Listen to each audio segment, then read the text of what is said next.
Hello, everyone, and welcome to this edition of the Daily Cannon Tactics Board. Stephen Bradley here, bringing you the tactical tweaks and quirks that came from, well, about a month's worth of games.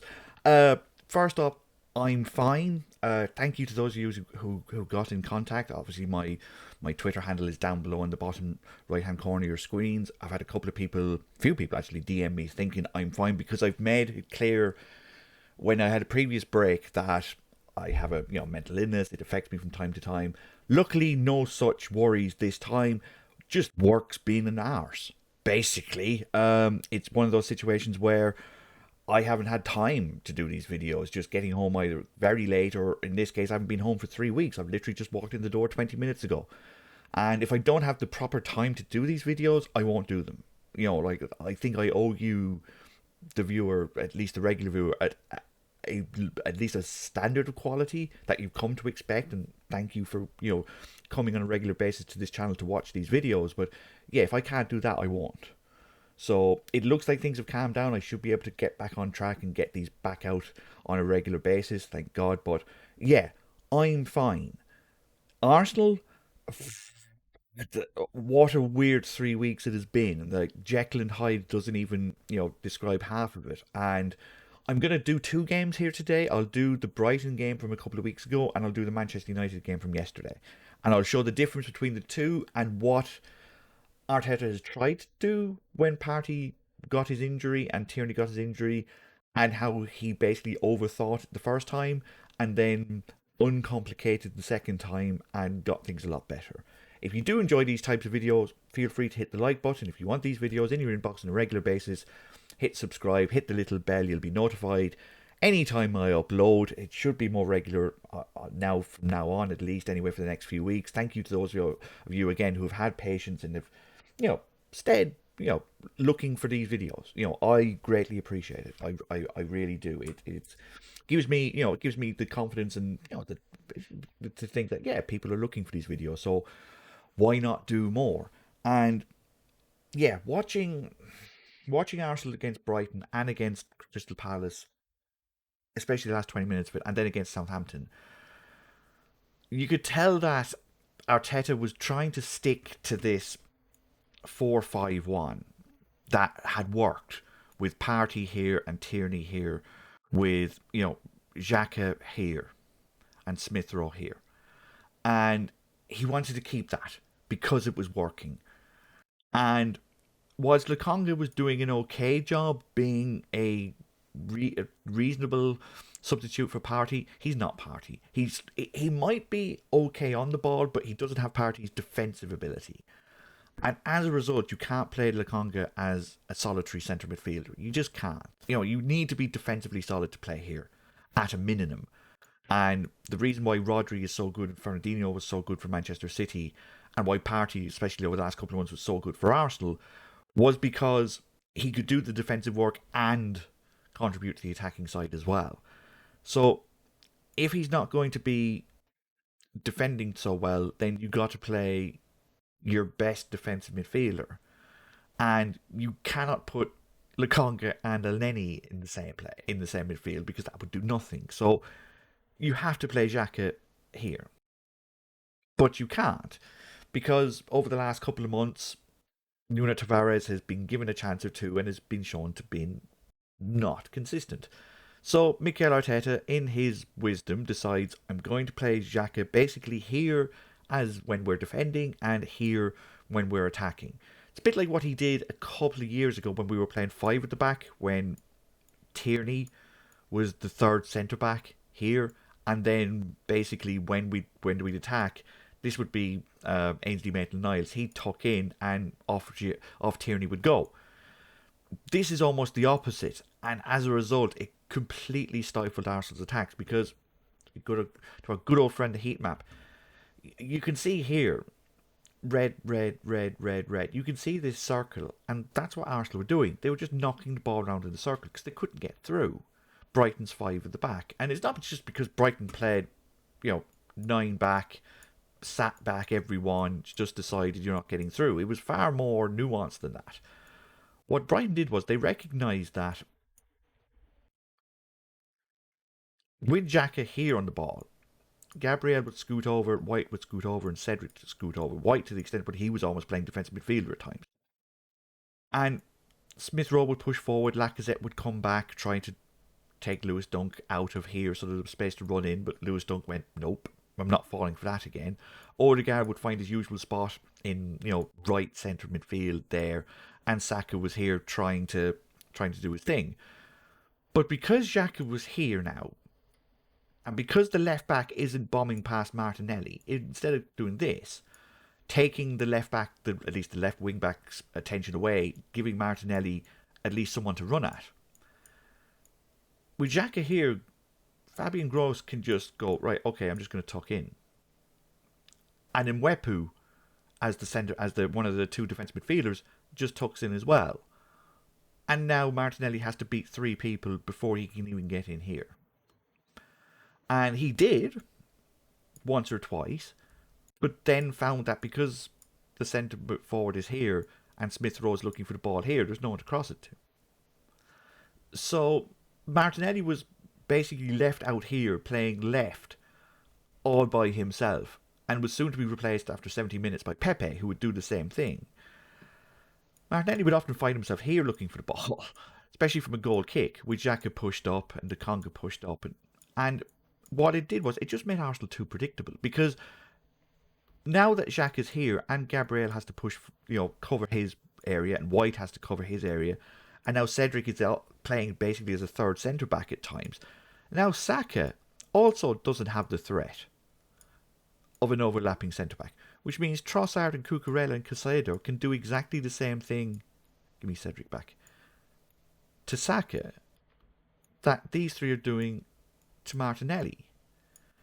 So Dunk, Veltman and Bissouma are sitting here with Odegaard, Lacazette here. Give me over there. And this is exactly what's not happening. That arrow. No one's running forward. So again, Lukonga be here, Xhaka be here, White would push up, Welbeck would cover here, McAllister would cover there. And again, see this circle? There it is. And Brighton would just wait. They would just wait for a miscontrolled pass or a long ball out wide that would go out too early. And they would do a great job of not attacking this wing. Because even though Mwepu got the ball in for the goal down this wing because Xhaka had been caught upfield, that was the only time they really took advantage of this.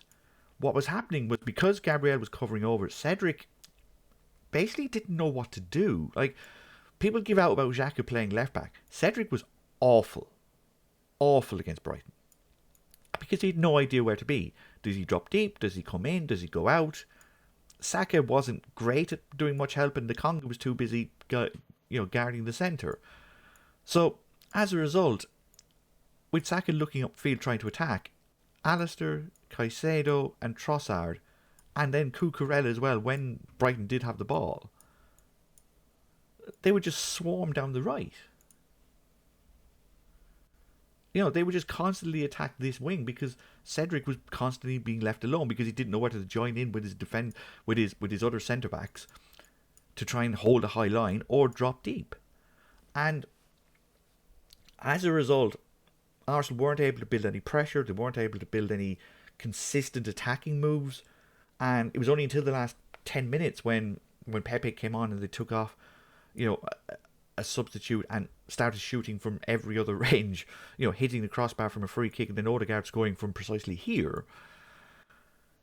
There was no tempo, there was no movement, there was no sense of unpredictability, nothing. And Brighton, did that really well, and then Southampton 6 days later copied it and did exactly the same thing and just kept Arsenal out. And yes, Saka has a great chance against Southampton, which he should score. But apart from that, Arsenal did nothing for 2 games. Martinelli does score from a corner, and it took them, 9.5 years to figure out whether it was offside or not.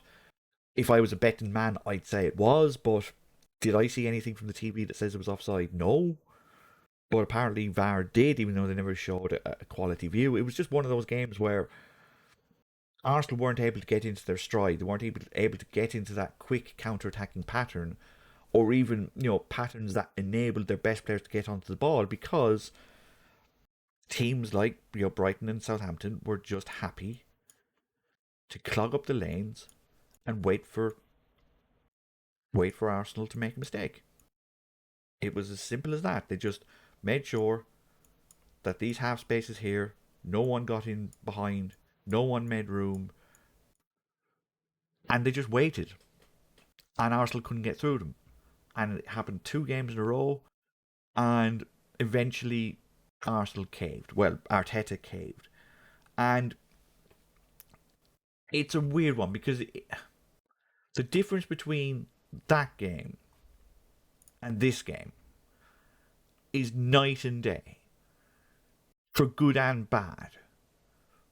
But it's good because it's bad. And I know I'm being counterintuitive here, but there's a sense of unpredictability about this Arsenal team that's in front of you now that this Arsenal team doesn't. And in some cases, in Nketiah's case, it's good unpredictability because he's able to make those runs that Lacazette either can't or won't now. He'll go in here, he'll go in here, he's constantly on the shoulder, he's constantly trying to get in behind. And instead of drawing these out, what Nketiah is doing is pinning them back because they don't want to get caught by his pace. And what that does is lets Odegaard and Smith Rowe have a bit more room behind McTominay and Matic. Because even if they go deep, Nketiah just goes further forward, and now there's room. And now it's a case of, can Saka beat Telles one-on-one to force Matic to go over to give Odegaard room? Right? The bad unpredictability is here. Because I really, really, really, really like Nuno Tavares.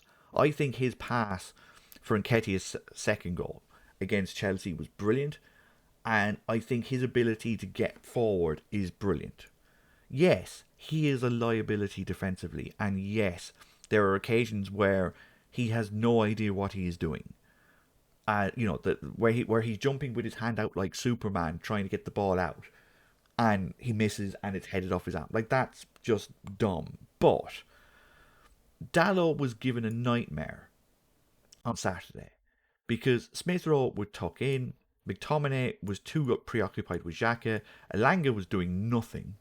Sancho is not a presser. Like, he's always hanging on. It's up to Bruno Fernandes and Ronaldo to be the pressers, and he can't, and seemingly he won't now. So there was always room for Tavares, because Elanga and Sancho would basically just try and hover, and Fernandes and Ronaldo were both cherry picking, basically. Basically, both of them, it was this, basically. And because El Neni is a better defender than Lokonga, El Neni is basically tasked with doing one thing: do Xhaka's running. So now, Smith Rowe can come in, Xhaka can come in, Odegaard can come in, or go wide. And now there's overloads. Now Arsenal can pass it round, but with a lot more speed, because Nketiah is able to make a run at any time and can be found by 3 men. But with Tavares, what Tavares brings is, from here, okay, I have no idea which way he can run. But the best thing about that is that if I have no idea which way he can run, there is no hope in hell that Dalot knows. There is no way in hell that Lindelof knows. So from here, Tavares might go wide. Or he might go here. Or he might go here. He might go in here. But as he showed for the first goal, you have to account for him. Because the one time you don't, Saka gets the ball. It's a decent cross in. Lindelof misses it. Varane misses it. Telles misses it. Saka gets it. And takes a really good shot.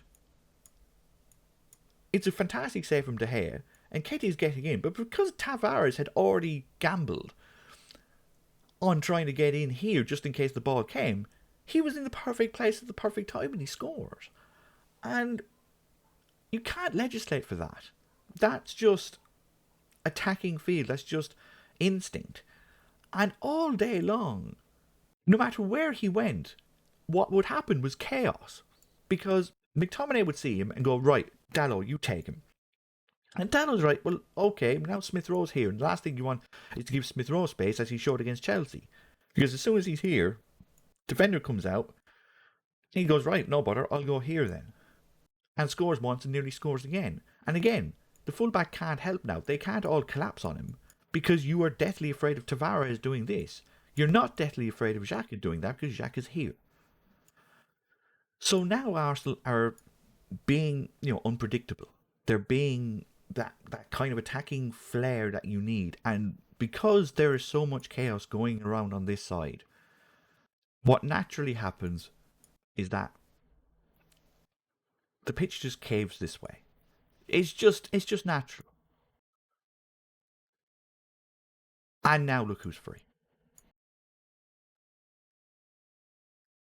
And it's just one of those cases where, okay, Tellez comes back, Varane comes back, Matic tries to cut open, Saka beats one, Matic then tries to recover, gets in there, and now Odegaard's free here, and good luck.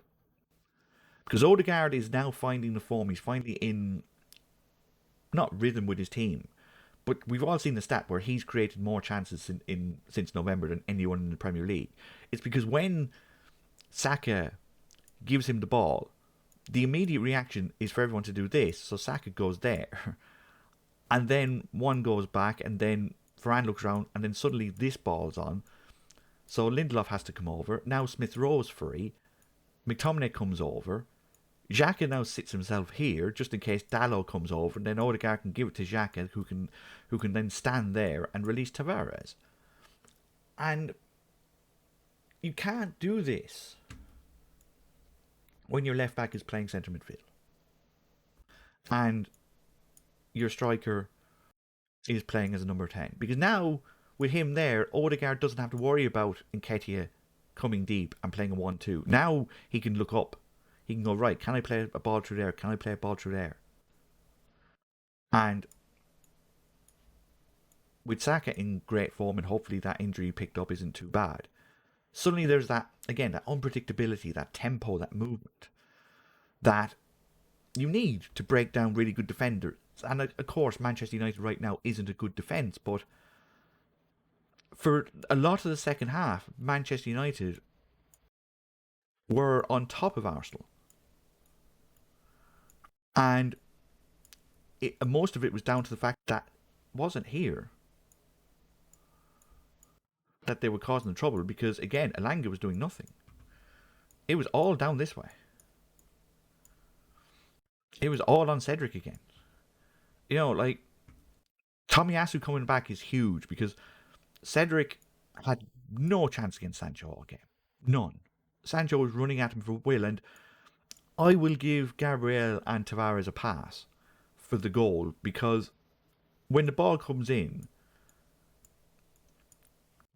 here, everyone expects Ronaldo to do this, right? Try and get in front of the defender. And because of that, Gabriel immediately goes forward to go, right, okay, you're not doing this. And could Tavares have reacted a little quicker? Maybe. But what Ronaldo does is he goes behind Gabriel and then gets the ball and gets it there. And it's just elite centre forward movement. It's just knowing exactly where the ball is going to be and being 6 inches ahead of Gabriel and 6 inches behind Tavares, and just putting yourself in the perfect spot at the perfect time. And Ronaldo did it. And these are things that Tavares is probably going to have to learn, but I'm willing to give him a little bit of a pass, just because you wouldn't have blamed him for sitting back a little bit thinking Gabriel has him because Ronaldo's going to go there. In these situations, you got to stay tight. But with Cedric, like I said, Cedric was just given a hard time again and again because United would just focus down him. They would just make sure that the ball got down this side again and again. So Arsenal definitely need to work on getting this side of the pitch sorted. And if Tomiyasu is back fit and can start, against West Ham next Sunday, happy days, because he should be a shoe-in. Left back is a problem, but Tavares is such a good attacking outlet. It's, risk and reward. And right now, he is so crucial to Arsenal's attacking play that you have to put up with the fact that he's going to make a mistake or two. Whereas Cedric just doesn't offer enough to be as much as a defensive liability as Tavares is. So, if Tomiyasu can get back fit, then he can play centre back. Tavares can go up, and away you go again. And Elneny, basically acts as a shielder, and then you're left with this front five with Xhaka there, and you're almost playing 3-1-1-5,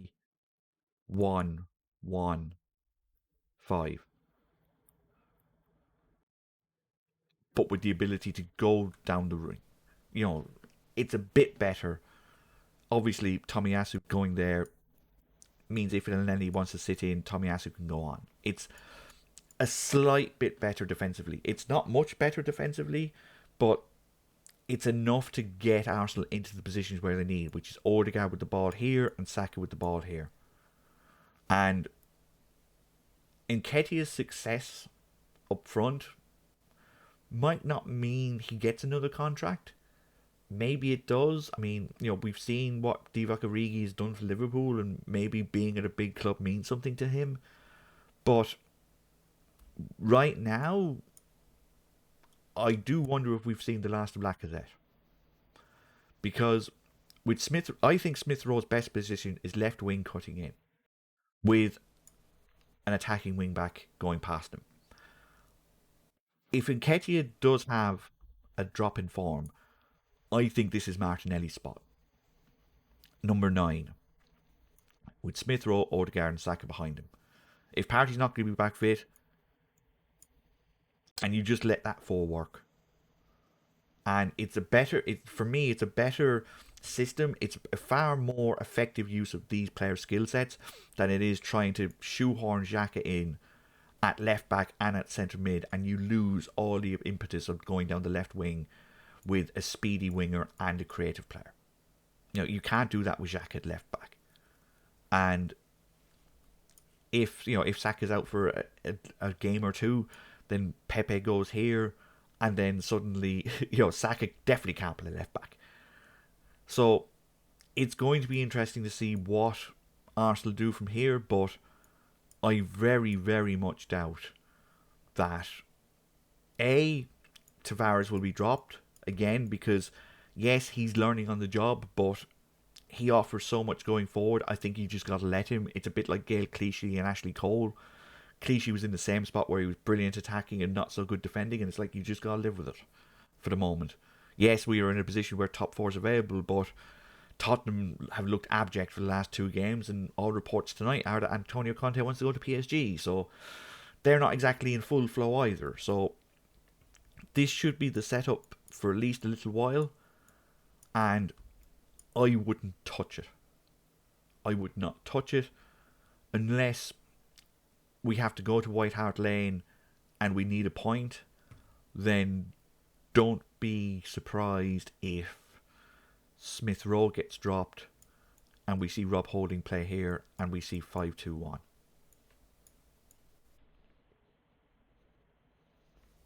That might be the only change. Where you bring in Rob Holding from the start, you play that 5 at the back all game and you take it 0-0. That would be the only thing you would change. Because this 4-2-3-1 just fits better for what Arsenal are trying to do right now. And if it ain't broke, don't fix it. That's my assessment anyway of Arsenal's last few weeks. Again, Jekyll and Hyde performances. If you did see anything in the games that you'd like to bring up, leave a comment down below. We have an engaged and fascinating community of football fans who love talking tactics. Get involved. There's one rule.